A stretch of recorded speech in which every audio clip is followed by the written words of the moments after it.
So many people are confused with what idolatry is and what true ownership of the Torah is. And the people that are the children of God, children of Yahuwah, are people that obey the laws, statutes, and commandments of our Creator. We have a certain set of guidelines, a certain set of rules, a certain set of regulations. And these laws, statutes, and commands, they are found in Genesis, Exodus, Leviticus, Numbers, and Deuteronomy. Now, I've talked about Paul Washer quite a bit. And as far as being a powerful preacher, he is indeed a powerful preacher. But when you look to see, is he a real preacher?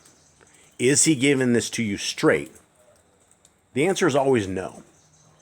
And this is one on a Shabbat that I was watching, because I like to listen to Paul Washer's stuff, and most of the time I don't have to pick it apart. But it took about 5 seconds or less to figure this out. Now I'm going to play a little clip. I'm going to see if you guys can figure this out. Why it is that Paul Washer is mixing satanic things with the word of Yah. Here you go. Here, he's an apostle. I mean, the Big 12. I mean, you don't get much bigger than this. And he says, brothers.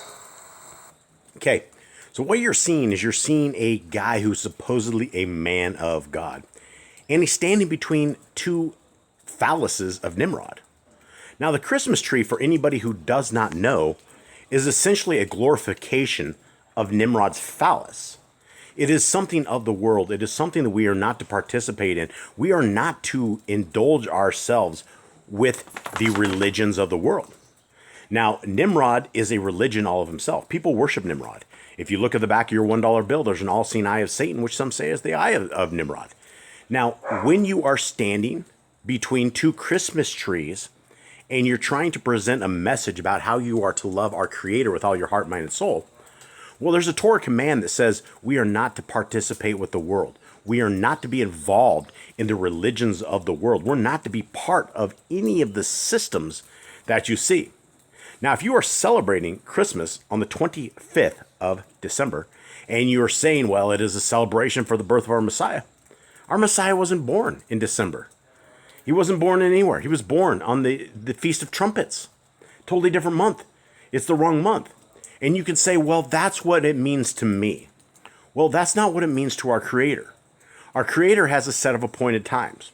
We have Passover, we have Sukkot, we have the Feast of Trumpets. We have all of these appointed times that we are supposed to be involved with, but nobody even knows that we are to be involved with them because we are all involved in the world. Now, if your preacher or your church or anything that you're involved in has a satanic Christmas tree and you're trying to find spirituality in it, you're not going to find it. You're going to find the road to hell. The road paved to hell is what the world is on. And if you are celebrating Easter, celebrating Christmas, celebrating Thanksgiving, they're all pagan holidays. That makes you a pagan. Say, oh, no, that's not true, Jason. I'm not a pagan. By your fruits, you are what you are. And your fruits of when you have a Christmas tree is you are a Gentile. You are a heathen. Now, the book of Hebrews talks about a second covenant. And a lot of people are like, Jason, we have that new covenant. We are under a new bond. We are under a new way. Well, if that was true when you read Hebrews 8, then it would have the house of Christian. It would have the house of Gentile. It would be addressed to one of those two. But Hebrews 8, where the renewed or the new covenant is, doesn't have a house of Gentile. It doesn't have a house of Christian. It has a house of Yashrael and a house of Yahudah. Two separate houses. Now, how do you get to one of those houses? Well, you would obey the laws, statutes, and commands that are found in Genesis, Exodus, Leviticus, Numbers, and Deuteronomy. You would not be following man's calendars. You would not be following man's creed. You would not be in a 501c3 church worshiping on a Sunday, the day of Sol Victus, right? The day of the sun. You wouldn't be there. That is what it means to be a child of the Most High. And you're definitely not going to be listening to preachers that have Christmas trees behind them, because as cool and as hip as Paul Washer seems, unfortunately, He is a satanic preacher. And he's preaching doctrines that are half-truths. And if you have a truth that's a half-truth, that means it's a lie. And the road to our Creator is about obedience. It's about the Torah. It's about keeping our lives different, our hands clean, our heart clean, our mind clean.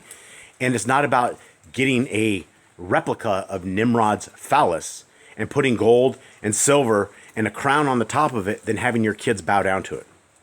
That's not what being Kodesh or being holy is all about. Have a good day.